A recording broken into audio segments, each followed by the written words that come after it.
Assalamualaikum warahmatullahi wabarakatuh. Halo penonton, apa kabar kalian semua? Saya doakan semoga kalian semua baik-baik saja ya. Di video kali ini kita akan mereact video lagi. Oke, langsung saja kita lihat dulu.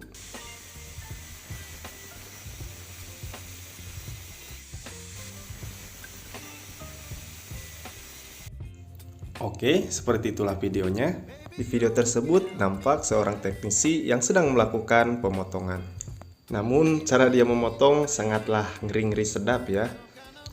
Karena memotong dengan memegang gerindanya terbalik seperti itu sangatlah berbahaya. Bahaya gimana bang? Terus cara yang benar harusnya seperti apa? Nanti akan saya jelaskan dan video ini tidak bermaksud untuk menggurui, hanya berbagi pengalaman saja. Oke, kita mulai.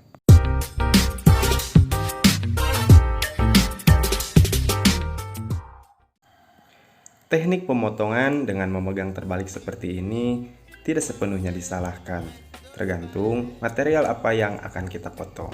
Seperti halnya memotong keramik.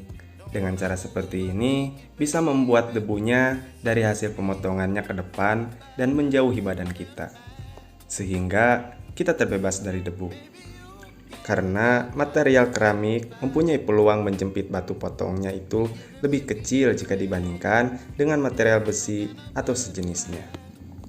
Jadi yang berbahaya dari pemotongan adalah ketika batu potongnya itu terjepit. Untuk meminimalisir hal itu, maka memegang seperti biasa itu jauh lebih aman karena batu potongnya berputar ke arah depan. Sehingga ketika batu potongnya terjepit, minimal gerinda yang kita pegang akan menjauhi badan kita. Tapi sebaliknya, jika memegang secara terbalik, putaran batu potongnya akan berputar ke arah belakang. Maka ketika batu potongnya terjepit, gerinda beserta batu potongnya ngebanting ke arah badan atau kepala. Tapi jangankan posisi terbalik ya. Posisi biasa pun kalau batu potongnya terjepit akan berbahaya. Berikut adalah tips untuk meminimalisirnya. Posisikan badan jangan berada di belakang gerinda. Jadi letakkanlah di samping. Jikalau gerinda terbanting juga minimal wajah dan badan kita akan tetap aman. Dan juga percikan apinya tidak akan langsung mengenai badan kita.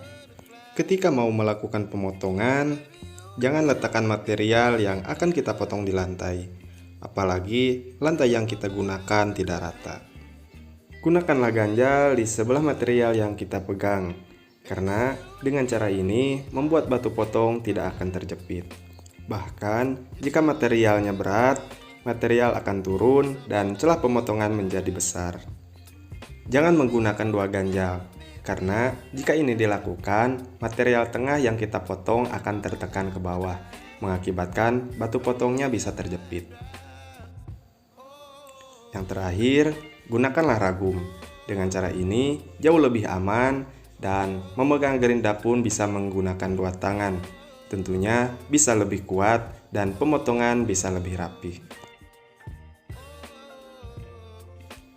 Mungkin itu saja. Jika ada kekurangan, silahkan kalian tulis di kolom komentar.